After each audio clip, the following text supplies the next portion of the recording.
Hey, did you see the big news that Apple is finally supporting AV1 as a open video standard? Except for they already have. I wanted to talk about this for just a minute, but 2 days ago was Apple's big annual event where they announced the new watches and iPhones. And I'm not even going to bother giving a recap of this because I just follow along from a live blog instead of watching it while I was stuck on an airplane for 17 hours. There's one thing that stuck out in that event that was pretty interesting, and that is hardware level decoding of AV1 on the A17 Pro.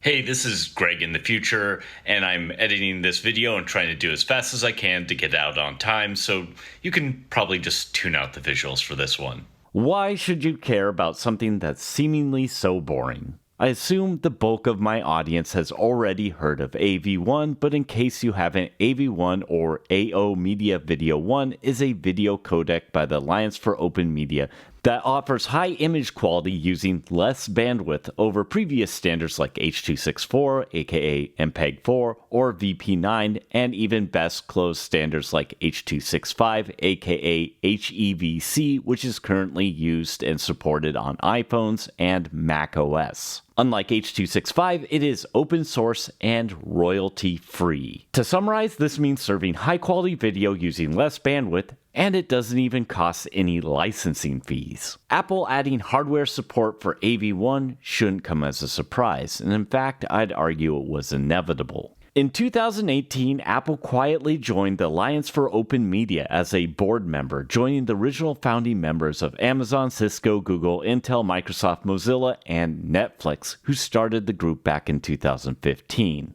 The Alliance for Open Media is now a who's who of other tech companies, as Adobe, AMD, ARM, Hulu, Meta, Nvidia, Samsung, just to name a few, are members. Hell, even Videoland, makers of VLC, are part of the party. There is a lot of interest in AV1, but it's a more complex codec, thus it requires more compute power to encode and decode AV1, but it offers huge advantages to content platforms like YouTube, Netflix, Hulu, and Twitch in bandwidth savings. This is especially a big deal for live streaming. Basically, a platform can serve the same image quality using a lot less bandwidth. In 2022, Apple added support for AV1 in its AV Foundation framework, which is used for handling media tasks such as playback, recording, editing, and exporting multimedia content on Apple's platforms. This hasn't meant widespread support across Apple's platforms, but you can play back WebM files containing AV1 in Firefox and Chrome under macOS, and there's at least partial support for AV1 in the Apple TV 4K. Almost certainly Macs moving forward will inherit this feature from the A17 for extremely efficient decoding, and by next year, this will likely trickle down to the non-Pro models of the iPhones and eventually across the iPad lineup. Still, there's a lot of unanswered questions moving forward, like, will Apple include AV1 as part of its media engine for encoding, or will Apple officially support AV1 on older devices,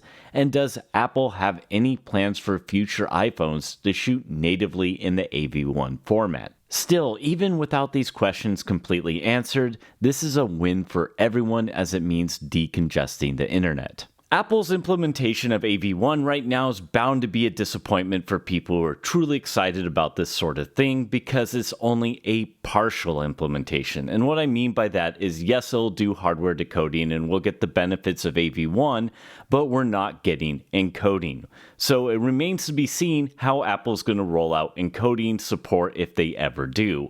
This would likely be done on probably the media engine, and maybe that'll happen with the M3 or a CPU down the line because this is a SoC implementation and you can't just simply upgrade GPUs on Mac computers, which is unfortunate because Intel's GPUs made a pretty big splash because they were inexpensive and had full AV1 support. People literally bought these cards just to perform AV1 encoding. Also, I want to briefly mention that Apple is officially supporting JPEG XL in macOS Sonoma. This is cool because it outperforms other modern formats like WebP and HEIC, and also supports things like alpha masks, depth masks, and thermal image data, making it more feature-rich than AVIF, the AV1 still image format. Currently, the only web browser supporting JPEG XL is Safari, so maybe we'll see this in the future as a web format, but at least for now, you can use it for storing images.